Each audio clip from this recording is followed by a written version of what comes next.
Hello मित्रों, राधे राधे, जय श्री कृष्णा। कैसे हो? आशा करते हैं सभी मेरे मित्रगण हैं वो अच्छे ही होंगे। और हम तो भगवान जी से है, जो भोलेनाथ जी से है, कृष्णा से है, राधा रानी से यही प्रार्थना करते हैं कि जहाँ पर भी हमारे प्रिय मित्र रहे, कुशल पूर्वक रहे, आनंद पूर्वक रहे। तो प्यारे मित्रों, आज हम आपके लिए लेके आए हैं बहुत ही अच्छी सी जो जानकारी है, जो अपने घर के मंदिर के अंदर है। अपने को कौन कौन सी चीज़ें नहीं रखनी चाहिए, है ना। जिससे क्या है कि देवताएं हैं, जो अपने घर के जो देवता होते हैं, वो है जो मतलब नाराज़ हो जाते हैं हमसे, है ना। तो फिर क्या है, अपने घर में खुशी नहीं मिलती है।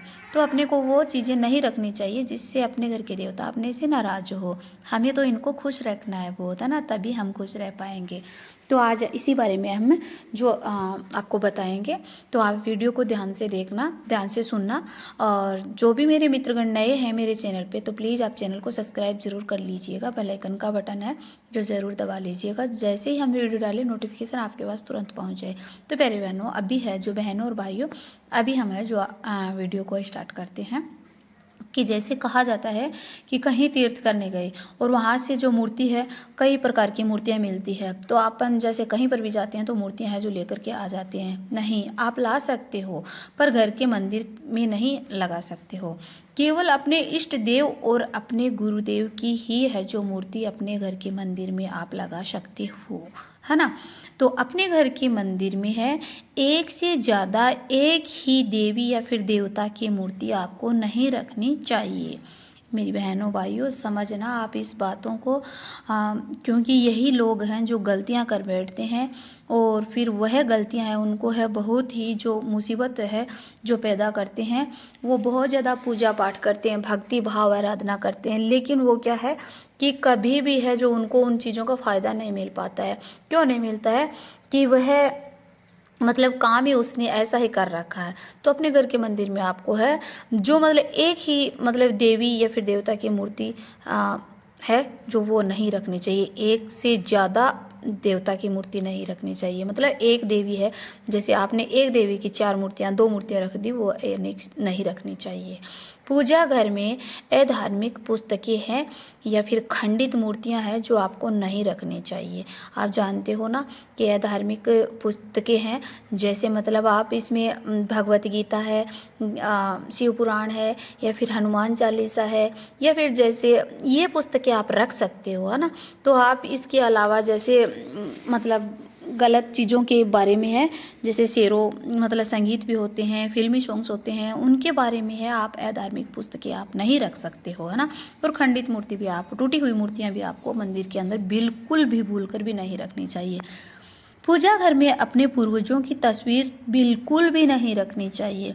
जैसे उनकी डेथ हो गई है तो वो आप उनकी मतलब जो तस्वीरें होती है वो आपको मंदिर में बिल्कुल भी नहीं रखनी चाहिए। वो आपके घर के आप दक्षिण जो दिशा होती है उसके अंदर आप लगा सकते हो। तो पूर्वजों की तस्वीर है वो, है ना। और पूजा घर में आप सूखे फूल और जली हुई माचिस की तिल्ली बिल्कुल भी भूल कर भी है जो आपको नहीं रखनी चाहिए, है ना। पूजा घर में अंगूठे से बड़ा शिवलिंग आपको कभी भी नहीं रखना चाहिए।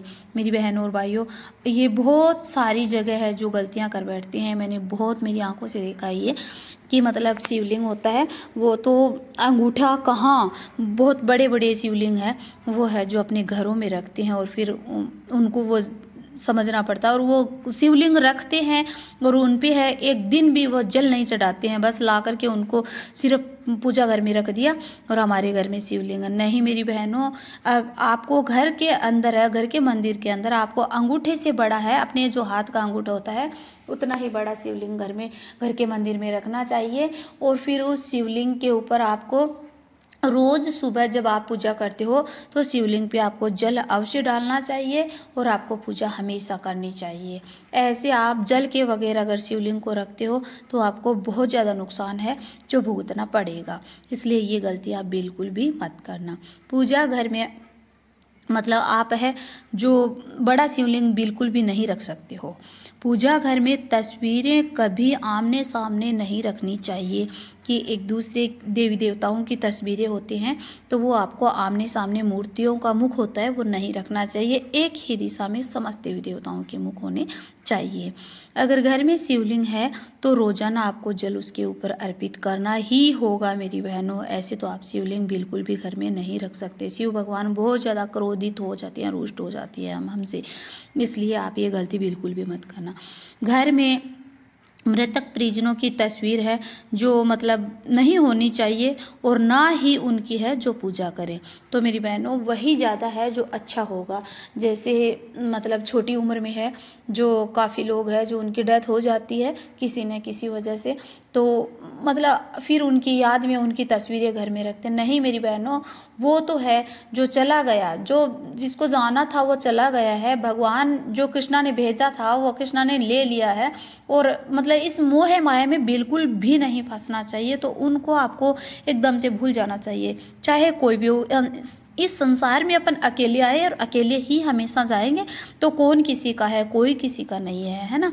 ये एक मोह माया है, इसलिए आप है जो जो मर जाते हैं उनकी तस्वीर आपके घर में बिल्कुल भी मत रखना।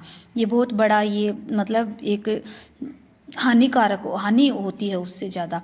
मृतक परिजनों का केवल पितृ रूप में ही मतलब माना जाना चाहिए सिर्फ और सिर्फ। काली माता, राहु केतु, शनिदेव की मूर्ति आप है जो घर के मंदिर में ना रखें। सभी देवता उग्रता के लिए जाने जाते हैं ये, है ना। तो ये क्रोधित होते हैं, गुस्से वाले होते हैं, इसलिए आप है जो इनकी मूर्त है जो ना रखें। इनकी पूजा का विधान बहुत कठिन होता है।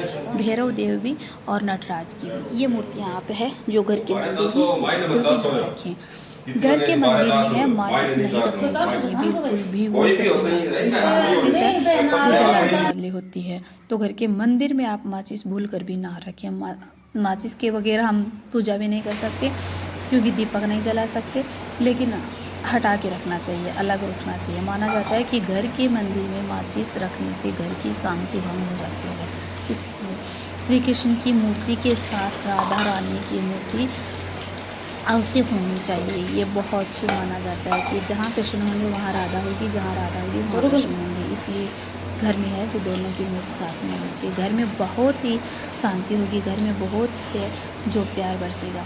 माता लक्ष्मी और विष्णु की मूर्ति है जो एक साथ में होनी चाहिए। अकेली मतलब विष्णु भगवान की मूर्ति नहीं होनी चाहिए, अकेली लक्ष्मी की नहीं होनी चाहिए। दोनों के साथ में अगर अपने घर में मूर्ति होगी तो बहुत ही ज़्यादा अच्छा होगा और लक्ष्मी माँ बहुत ही अच्छे से बरसेगी। उनकी पूजा करें, बहुत ही शुभ माना जाता है। लक्ष्मी माँ विष्णु भगवान के साथ में पूजा करनी चाहिए, इससे धन धान्य बरसेगा भरपूर मात्रा में। तो ब्रह्मा विष्णु महेश तीनों के साथ में मूर्ति अपने घर में ज़रूर रखनी चाहिए। इससे है जो कार्य में कोई विघ्न नहीं पड़ता है। पूजा घर में रखी घंटी पीतल की हमेशा होनी चाहिए और दीपक को साफ करना चाहिए और घंटी को है जो दक्षिण दिशा में नहीं रखना चाहिए और घंटी को 5 बार बजाना चाहिए, ये शुभ होता है। केवल सुबह ही घंटी बजाना चाहिए, शाम की पूजा घंटी को नहीं बजाना चाहिए, क्योंकि समय से पूजा करते हैं तब तो सही होता है, लेकिन समय के बाद घंटी बजाते हैं तो देव देवता है तो वो बोलते हैं कि सो जाते हैं, मंदिर के पट बंद हो जाते हैं, इसलिए शाम के समय घंटी नहीं बजानी चाहिए और देवता को परेशान नहीं करना चाहिए। पूजा हमेशा आसन पर बैठकर ही करनी चाहिए। ऐसे हमेशा पूजा न कभी भी पूजा ना करें, आसन एक पूजा का आसन होना चाहिए। तो मेरी बहनों, आप है इस नियमों का पालन अवश्य करना, आपको फल है बहुत जल्द मिलेगा और आपके घर में सब है जो शुभ ही शुभ मंगलमय मंगलमय होगा। प्यार से बोलो राधे राधे, जय श्री कृष्ण।